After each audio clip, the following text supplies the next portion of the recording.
우리 같이 함께 말씀을 보겠습니다. 로마서죠. 로마서 1장 12절 말씀. 우리가 로마서 말씀을 계속해서 살펴보고 있는데 오늘은 1장 12절 말씀입니다. 짧습니다. 우리 같이 한번 읽어볼게요. 시작. 이는 곧 내가 너희 가운데에서 너희와 나의 믿음으로 말미암아 피차 아니함을 얻으려 함이라. 우리 한 번 더 읽겠습니다. 시작. 이는 곧 내가 너희 가운데서 너희와 나의 믿음으로 말미암아 피차 아니함을 얻게 하려 함이라. 아멘. 로마서 11번째 시간입니다. 제목은 이겁니다. 나의 믿음은 위로를 주는가? 나의 믿음은 위로를 주는가? 입니다. 제가 이번 주 뉴스를 보다 보니까 이런 기사가 있더라고요. 1년에 한 번씩 미국에서 유행하는 단어를 조사하는 기관이 있답니다. 아메리카 딕셔너리라는 그런 기관이었는데요. 이 기관에서 올해 2025년 유행하는 단어를 다 한번 검토를 해봤답니다. 그러면서 꼽은 올해의 단어가 있어요. 67이라는 단어입니다. 숫자 67. 무슨 뜻인 것 같습니까? 숫자 67이 올해의 단어로 꼽혔는데 그 뜻은 아무런 뜻이 없답니다. 아무런 뜻이 없는 거예요. 의미 없음을 상징하는 숫자. 예컨대 우리가 생각할 때 1, 그리고 2, 3 각각의 의미가 있죠. 10이라는 숫자에도 각각의 의미가 있습니다. 근데 6이나 7은 굉장히 애매한 숫자예요. 앞으로 갈 수도 있고 뒤로 갈 수도 있는 그런 애매한 중간에 있는 어떤 의미에서는 아무런 의미도 없는 그런 숫자라고 합니다. 특별히 G세대라고 불리죠. 10대에서 유행했다고 합니다. 예를 들어서 이렇게 물어본대요. 오늘 기분이 어때? 이렇게 물어보면 요즘 10대들은 미국 사례입니다. 미국의 10대들은 67 이렇게 답변을 한대요. 67. 뭐라 설명할 수는 없는데 그냥 대충 그래. 뭐 이런 뜻이랍니다. 대충 그래. 오늘 기분이 어때? 67. 그냥 그래. 아무렇지도 않아. 아무 느낌도 없어. 아메리칸 딕셔너리 공식 설명이 이렇습니다. 제가 가서 찾아봤더니 이렇게 이야기해요. 67은 정의 되지 않기에 올해의 단어가 되었다. 의미가 없고 어디에나 있으며 터무니없지만 그래서 중요한 단어다. 이 단어가 나온 사회적 배경에는 이런 것이 있답니다. 제가 몇 가지를 더 찾아보니까 오늘날 사람들이 너무나도 많은 의미를 추구한다는 것이죠. 모든 것에 의미를 부여한다는 거예요. 그러다 보니 갈등도 커진다는 거죠. 이게 진짜입니다. 이것이 옳다, 이것이 맞다 등등 그런 이야기로 서로 싸우고 갈등을 하기 때문에 이에 대한 피로감을 10대들이 느끼고 있다는 거예요. 그래서 이런 의미 추구에 대해서 10대들은 무슨 의미를 찾냐, 무엇이 옳고 무엇이 진짜냐, 뭐 이런 것들을 우리가 굳이 찾을 필요가 있냐. 그냥 살면 되는 것이지. 그냥 한번 웃고 끝나면 되는 것이지. 이런 식으로 생각을 한대요. 그러면서 무의미를 의미로 만들어버린 최초의 세대, 뭐 이렇게 이야기를 합니다. 다시 말하면 요즘 10대, G세대라고 불리는 그들은 이것이 진짜냐, 가짜냐, 이것의 진정한 의미는 무엇이냐, 무엇이 옳고 그르냐, 이런 진리 탐구보다는 그냥 지금 내가 괜찮으면 괜찮다는 거예요. 지금 내가 마음 편하면 그게 의미라고 생각한다는 겁니다. 여기에 진짜 의미가 무엇이냐 이런 걸 묻기보다는 지금 내가 마음이 편하면 그 자체로 괜찮다. 기사에서는 무의미를 의미로 만든 최초의 세대 뭐 이렇게 이야기했는데요. 사실 이런 시대의 현상은 오늘날에만 있는 것은 아닙니다. 과거에도 무의미를 의미로 받아들였다는 것이죠. 그러니까 허탄한 것, 공허한 것, 사실 아무런 의미가 없음에도 불구하고 그것이 내 마음에 평안을 주면, 그것이 내 마음을 편안하게 하면 그것 자체로 충분하다라고 생각하는 사람들이 과거에도 쭉 있어 왔다는 거예요. 진리를 묻기보다는 내 마음과 내 기분이 훨씬 더 중요하다는 것이죠. 예레미야 시대에 사람들은 이렇게 말을 했답니다. 그래서 하나님께서 말씀하시기를 이렇게 얘기해요. 그들이 내 백성의 상처를 가볍게 여기면서 말하기를 평강하다, 평강하다 하나 평강이 없도다. 당시 상황이 이랬어요. 백성들이 하나님의 말씀을 무시했습니다. 하나님의 말씀을 무시했어요. 하나님을 믿는다고 고백은 했습니다. 하나님을 공경한다고 얘기했어요. 그렇지만 하나님의 말씀은 무시했어요. 하나님의 말씀에 전혀 순종하지 않았어요. 그 말씀을 귀히 여기지 않았어요. 하나님은 이것을 매우 큰 모욕으로 받아들이셨죠. 그런데 정작 그 하나님의 말씀을 더 힘써 지켜야 되는 제사장들과 선지자들이 이 사실을 굉장히 작은 일로 치부를 했답니다. 그러면서 백성들에게 얘기하는 거예요. 괜찮다, 괜찮다. 평안하다, 평안하다. 문제없다, 문제없다. 백성들에게 제대로 된 의미를 설명해 주는 것보다 거짓 위로를 전달을 했다는 것이죠. 문제가 분명히 있어요. 그런데 그 문제의 의미를 추적해서 설명해 주기보다는 백성들이 원하는 거짓 위로를 그들은 선택을 했다는 겁니다. 마치 요즘 10대들이 6과 7을 이야기하는 것처럼 별일 아니야. 그냥 그런 거야. 쏘. 이래도 되고 저래도 돼. 대충 넘어가자. 여기에 무슨 큰 의미가 있겠느냐.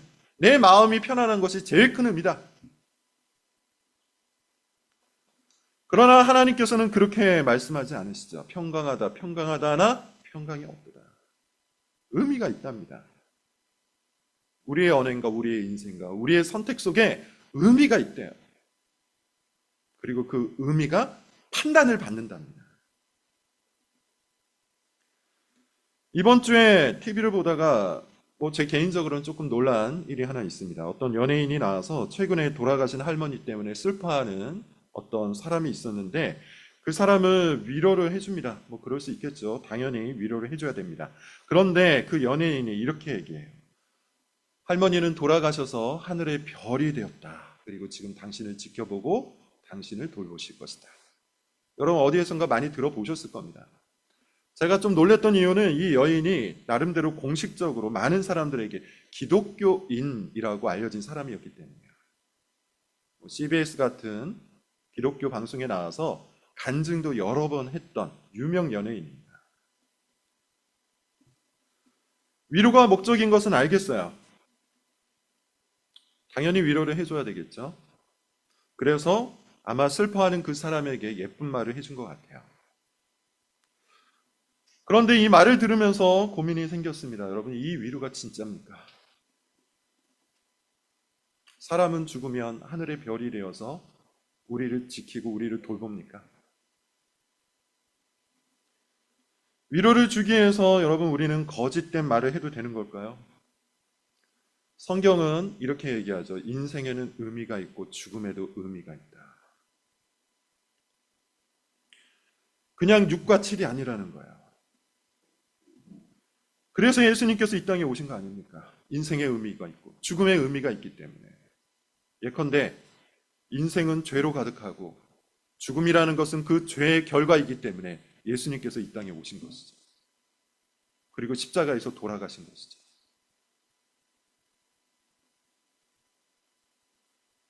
나를 영원한 죽음에서 건져 하늘의 복락을 누리게 하시기 위해서 예수님께서 십자가에서 죽으신 거예요.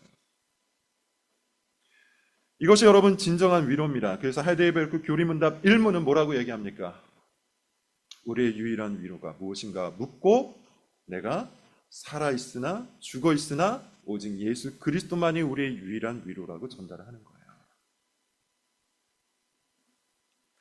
여러분 오늘 본문을 한번 보겠습니다. 오늘 본문을 보면 바울이 로마의 교인들을 간절히 보고 싶어 했던 그 이유가 나옵니다. 앞선 본문에서는 이렇게 얘기했어요. 복음을 나누어 그들의 믿음을 견고히 세우고자. 복음을 나누어서 그들의 믿음을 견고히 세우고자.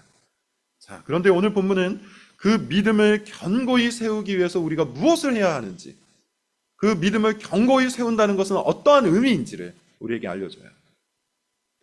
이런 말을 합니다. 너희와 나의 믿음으로 피차 아니함을 얻으려 합니다. 너희와 나의 믿음으로 서로 아니함을 얻으려 합니다. 이 아니함이라는 단어는 뒤에서 조금 더 자세히 말씀을 드리면서 우리의 적용점을 살펴보도록 하겠고요. 그냥 간단하게 말씀을 드리면 안위함이란 마음의 평안을 주는 위로 정도로 생각하시면 돼요. 자, 그렇다면 이 말씀은 우리가 이렇게 해석을 해볼 수 있습니다. 너희의 믿음으로 내가 위로를 받고 나의 믿음으로 너희가 위로를 얻게 하려고 나는 너희를 만나길 원한다. 나의 믿음으로 너희가 위로를 받고 너희의 믿음으로 내가 위로를 받고자 나는 너희를 만나려고 한다. 이것이 바울이 그들을 보려고 했던 간절한 이유예요. 친구의 목적이에요. 만남의 이유예요. 너희와 나의 믿음으로 서로 위로를 얻는다. 무슨 뜻일까요? 당시 기독교인들은 적대적인 문화 속에 있었어요. 적대적인 환경 속에 있었어요. 제가 이미 몇 번 설명을 드린 것처럼 모든 사람들이 기독교인들을 이상하게 여겼습니다. 일단 유대인들은 기독교인들을 질투를 했죠. 미워했어요. 그래서 기독교인들에 대해서 이상한 소문을 의도적으로 퍼뜨렸습니다. 예컨대 이런 소문을 퍼뜨렸어요. 당시 초대교회 교인들은 모여서 성찬을 즐겼죠. 우리가 하고 있는 것처럼 떡을 나누면서 예수님의 살이라고 먹었습니다. 포도주를 나누면서 예수님의 피라고 마셨어요. 그런데 이것을 의도적으로 왜곡해서 기독교인들은 시기를 한다. 이런 거짓된 루머를 막 퍼뜨렸어요. 사람들이 얼마나 이상하게 보겠습니까? 또 헬라 사람들, 그리스 사람들에게도 기독교인들은 아주 이상한 인간들이었어요. 왜냐하면 그들이 생각하는 예배라 하면 반드시 제물이 있어야 돼요. 소를 태우거나 양을 태우거나 염소를 태우면서 제물을 바쳐서 신에게 나아가야 되는데 이 기독교인이라는 인간들은 제물을 바치지 않는 거예요. 단순히 모여서 말씀을 읽고 그 말씀에 대한 해석을 들으면서 찬양을 하고 성찬을 나누는 겁니다. 이것이 기독교인들의 예배였어요.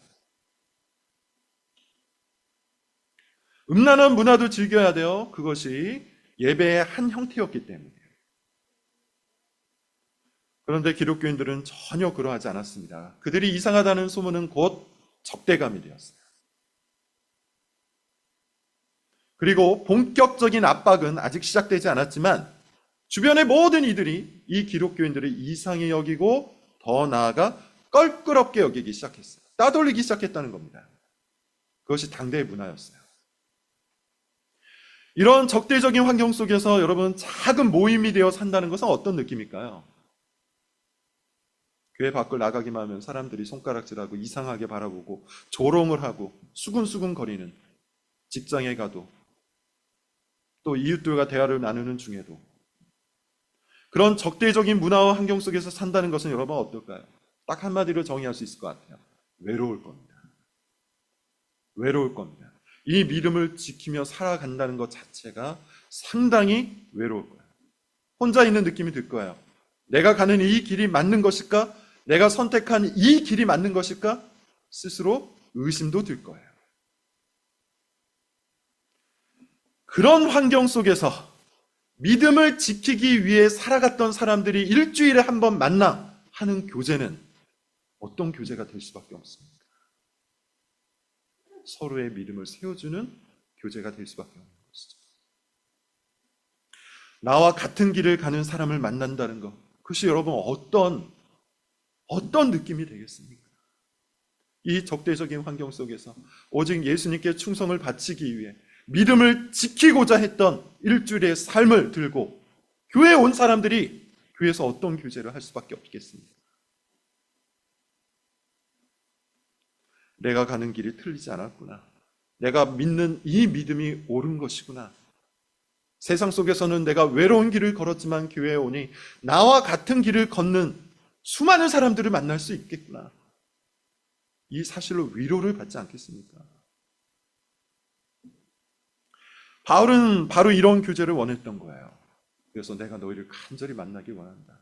내가 이 세상 속에서 믿음을 지키기 위해 했던 이 모든 신앙 활동을 속히 너희들과 나누길 원한다. 그리고 또한 너희들이 로마라는 그 적대적인 환경 속에서 믿음을 지키기 위해 했던 이 모든 신앙 활동을 나 또한 듣기를 원한다. 그래서 나와 너희의 믿음으로 피차 아니함을 얻고 싶다.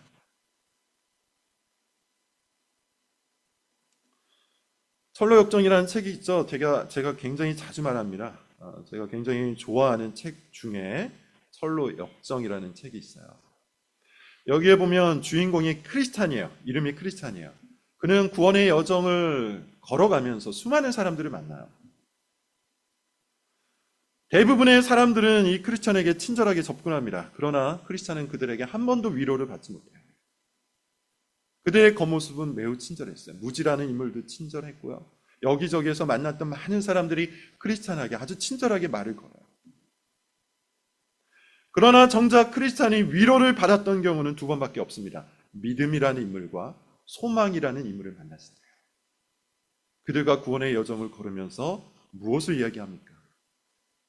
자신이 구원의 길을 걸으면서 만났던 위협, 협박, 유혹, 그리고 그것을 극복해냈던, 이겨냈던 자신의 신앙을 신나게 이야기를 하죠.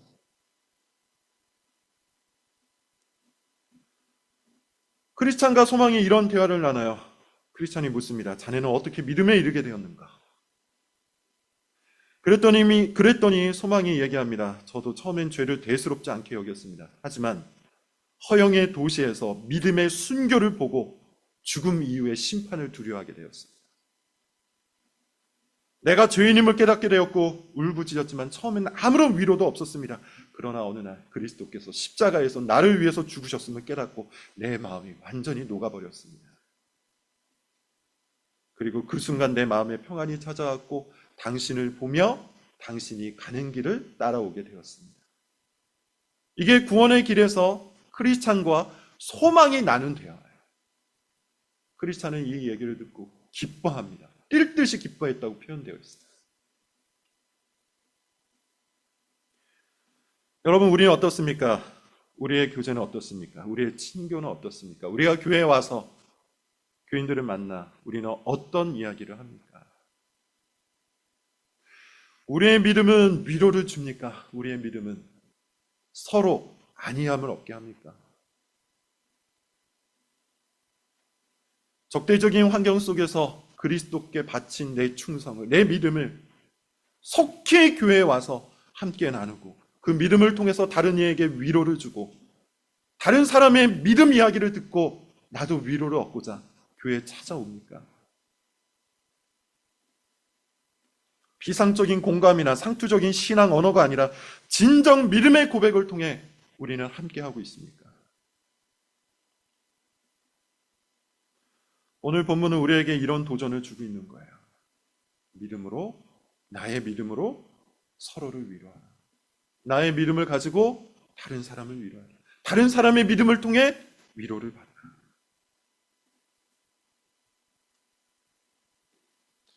종교개혁자 마틴 루터와 또 그의 후견인 혹은 그의 선배라고 불려지는 멜랑 히톤이라는 사람이 있습니다. 그의 일화를 한번 보십시오. 마르틴 루터가 종교개혁을 일으켰지만 나름대로 많은 핍박과 어려움 속에서 우울증이 있었다고 해요. 심각한 우울증이 있었고 또 그 가운데 죄책감으로 고통을 받았다고 합니다. 그럴 때 그의 동역자였던 멜랑 히톤이 그를 찾아와서 이렇게 이야기하지 않았대요. 마음 추스리세요. 괜찮습니다. 그럴 수도 있습니다. 이렇게 위로하지 않고 항상 이 말을 전달했다고 합니다. 마르틴, 당신이 느끼는 감정보다 그리스도의 약속이 더 크다는 사실을 잊지 마십시오.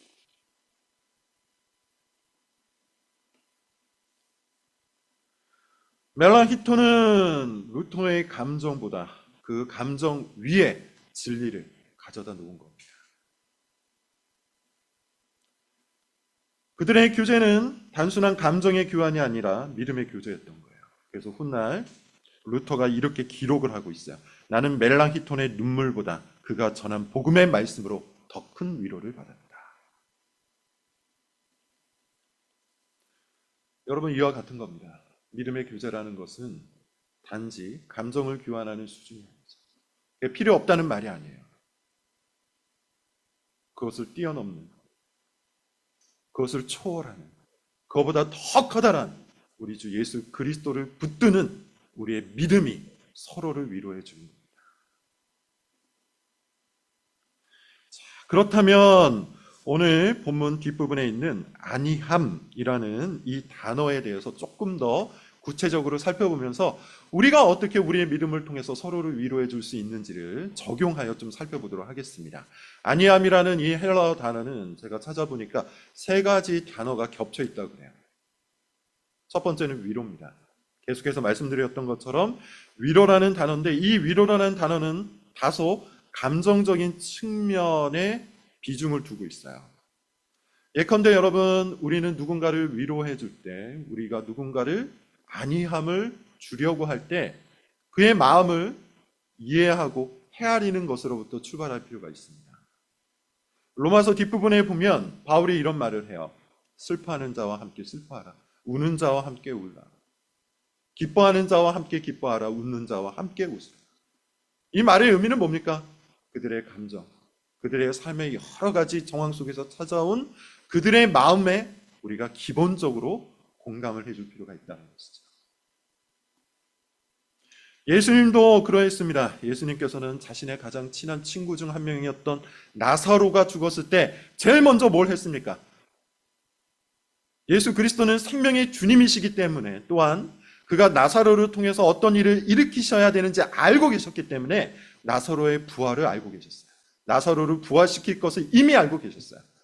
그럼에도 불구하고 예수님은 나사로의 죽음 이야기를 들었을 때 가장 먼저 우셨습니다. 마치 그런 것처럼 여러분, 우리도 다른 교인들의, 다른 사람들의 슬픔에 반응할 수 있어야 돼요. 아픔에 반응할 수 있어야 돼요. 그것이 우리에게 꼭 필요합니다.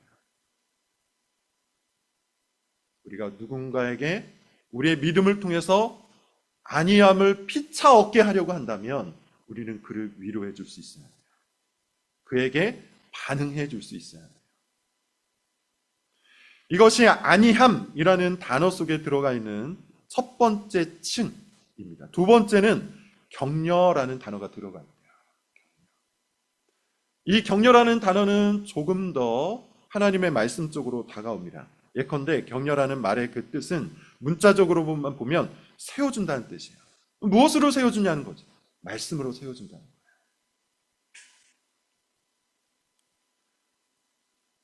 서로 권면하고 서로 덕을 세우며 서로 믿음 속에서 그들의 삶이 일어날 수 있도록, 좌절되고 무너지고 외로웠던 그들의 삶이 다시 일어날 수 있도록 하나님의 말씀으로 그를 온전하게 세워준다는 겁니다.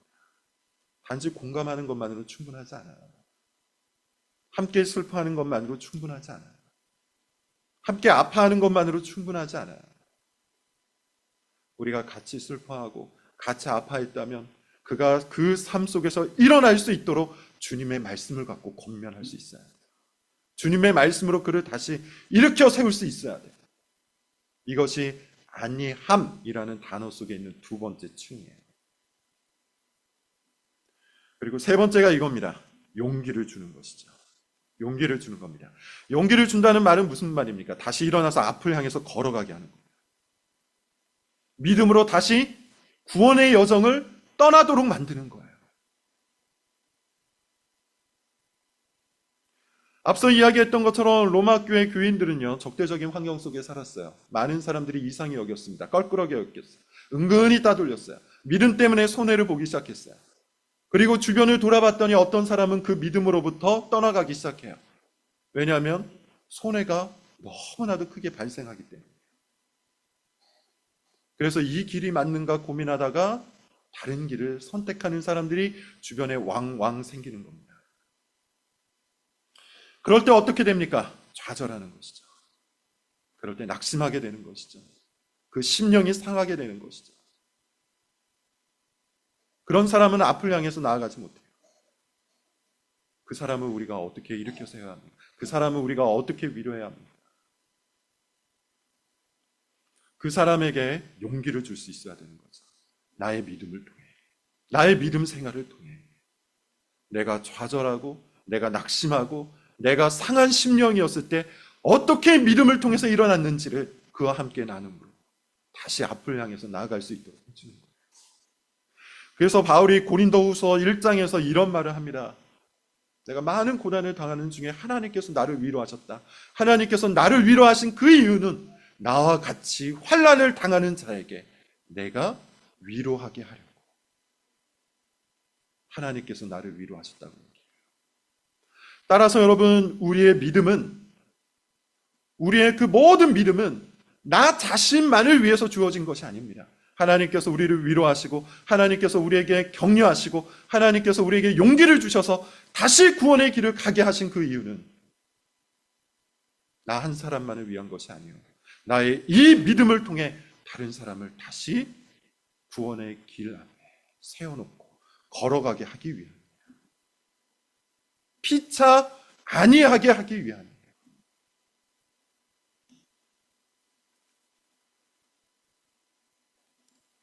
여러분, 세상은 괜찮다라는 말 정도로 위로를 주죠. 괜찮을 것이다. 여기에 큰 의미가 없다. 다 지나가는 것이다. 누구나 다 그럴 것이다. 등등으로 그냥 그 순간만 모면하고 넘어가도록, 이것이 세상이 말하는 위로요, 세상이 말하는 공감의 수준입니다. 그러나 참된 믿음을 가진 사람은 어떠합니까? 나의 이 믿음을 통해서 누군가를 위로해주고, 누군가를 격려해주고, 누군가를 용기를 내어 다시 구원의 길 앞에 서게 만드는 것이죠. 그것이 피차 아니하게 함이라라는 이 말씀의 의미인 겁니다. 여러분, 우리는 어떻습니까? 지금 우리는 우리의 믿음을 가지고 무엇을 하고 있습니까? 나의 믿음을 가지고 여러분 뭘 하고 있습니까? 나 혼자 앞을 향해서 나아가는 것, 나 혼자 내 인생을 챙기는 것, 나 혼자 잘 사는 것, 거기에만 나의 믿음을 사용하고 있습니까? 아니면 내 믿음을 통해 누군가를 위로하기 위해 애를 쓰고 있습니까?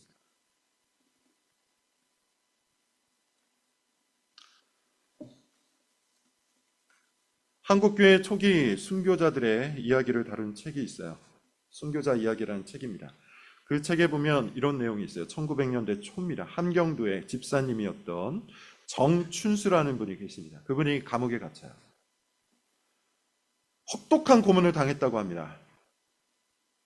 그런 혹독한 고문 속에서 함께 투옥된 신자가 있었는데 김창식이라는 분이에요. 그분이 이 정춘수가 마음이 완전히 무너져 있을 때 이렇게 말을 했다고 해요. 형제여, 우리가 죽는다면 주께로 가는 것이지요. 만약에 살아난다면 주를 위해서 사는 거 아니겠습니까?